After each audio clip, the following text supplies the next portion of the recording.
Sejarah kemiliteran Indonesia memiliki proses yang berhubungan dengan masa kolonialisme Hindia Belanda. Militer lahir bersamaan dengan meletusnya revolusi rakyat untuk mencapai kemerdekaan Indonesia. Setelah tercapainya kemerdekaan, militer berjuang keras untuk mempertahankan kemerdekaan dengan berbagai macam cara seperti perang, mediasi, politik, dan lain-lain.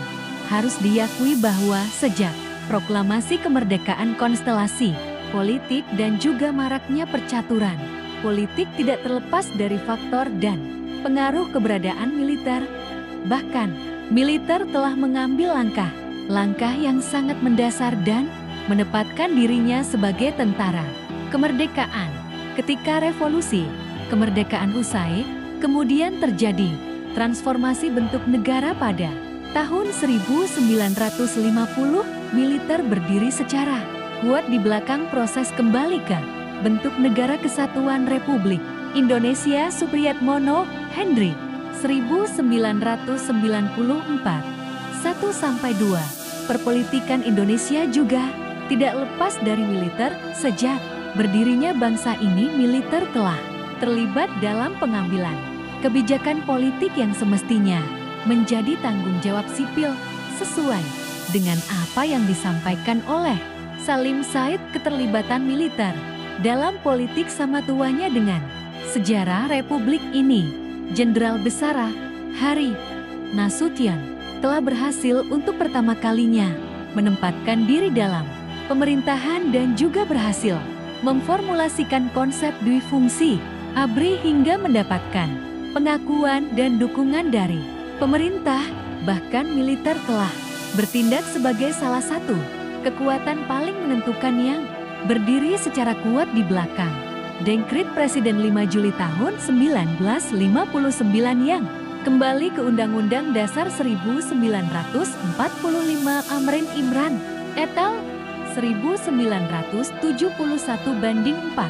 Jenderal Besar Hari Nasution merupakan seorang tokoh yang sangat berpengaruh dalam dunia kemiliteran, seperti memiliki karya dan pemikiran yang lebih spesifik di dunia militer, menjadi Kepala Staf Angkatan Darat KSAD. Letak dasar konsep-konsep kemiliteran, memformulasikan konsep duifungsi ABRI, mengkritik pelaksanaan konsep duifungsi ABRI pada masa Orde Baru, kekaryaan ABRI, dan profesionalitas ABRI.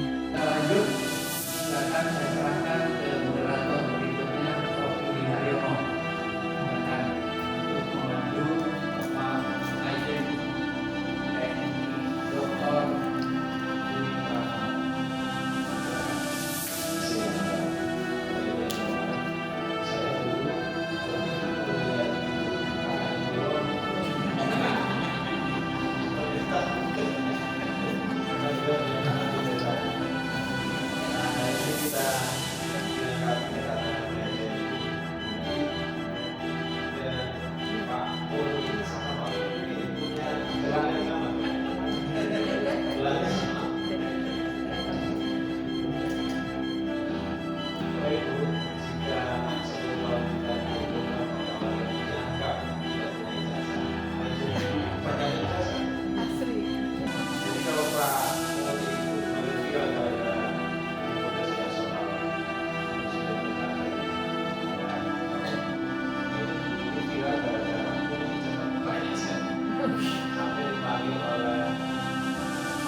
bisa diistilahkan.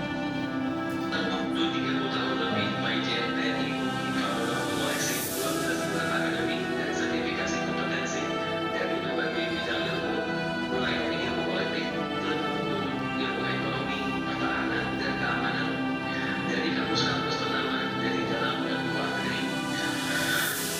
Bagi prestasinya itu, Ketua Museum Rekor Indonesia, Jaya Suprana menyerahkan piagam penghargaan unik kepada Maijen Budi.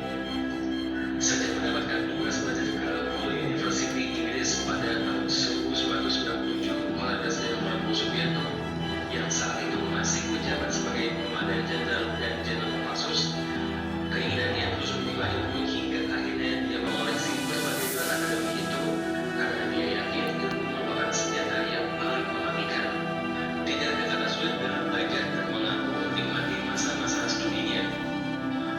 Maijen TNI Budi saat ini bertugas sebagai staf khusus Kepala Staf TNI Angkatan Darat atau ASAR. Saya jadi terketuaan saya ada di tapi tidak keluar dari rel. Kayak dia keluar dari rel, ya saya mencoba untuk saya. Tapi nanti kalau dia keluar saya.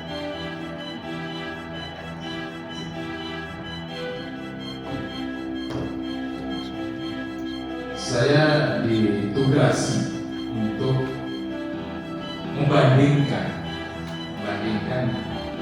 kepemimpinan Bung Karno dan kepemimpinan Sutioso. Tapi saya tidak mencoba untuk membanding-bandingkan karena alisan Indonesia sempurna. Jadi mari kita berpikir secara optimis, kita berpikir bahwa hidup kita mancung, selalu optimis, maka gimana cara kita mengeksplor keunggulan-keunggulan kita balik ya. Teman-teman, next slide. Nanti koreksi saya. Next slide. Jadi mungkin kita really in detail, explore in detail at glance, tapi nanti kalau misalnya ada pertanyaan, saya siap menjadi yang akan menggunakan. Ketika kita bicara Jenderal Nasution, maka kita tidak bisa lepas dari peran penting yang disampaikan dari Mulyadi, reorganisasi dan nasionalisasi di negara Indonesia. Ketika kita bicara Jenderal Nasution, kita tidak perlu lepas dari Wilkes, pembentukan kantong-kantong, karena ini adalah stereotype beliau yang mau sejarah ini harus mencatat.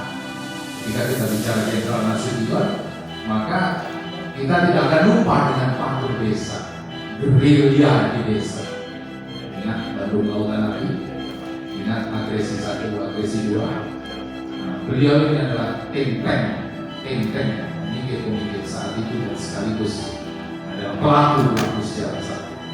Ketika kita bicara Jenderal Nasution, maka kita tidak akan melupakan taktik gerilya beliau yang diadopsi beberapa negara. Jadi tadi kalau Prof. Mulyadi menyampaikan jangan kita ini kecil hati, saya setuju banget dengan ibu saya. Saya kira beliau ini adalah generasinya Salim Saged. Mudah-mudahan saya terus Prof. Salim Saged ini ya termasuk dari blognya ketika kita bicara militer, politik, Prof. Salim Saged. Ketika kita bicara Jenderal Nasution, maka kita tidak lupa divisi Siliwangi. Next slide. Teman-teman, begini Jenderal Nasution cara berpikir. Tingkat pengabdian tertinggi Serdadu adalah pada kebenaran yang bersumber dari ketuhanan yang Maha Esa. Langsung teringat saya, apa yang maksud?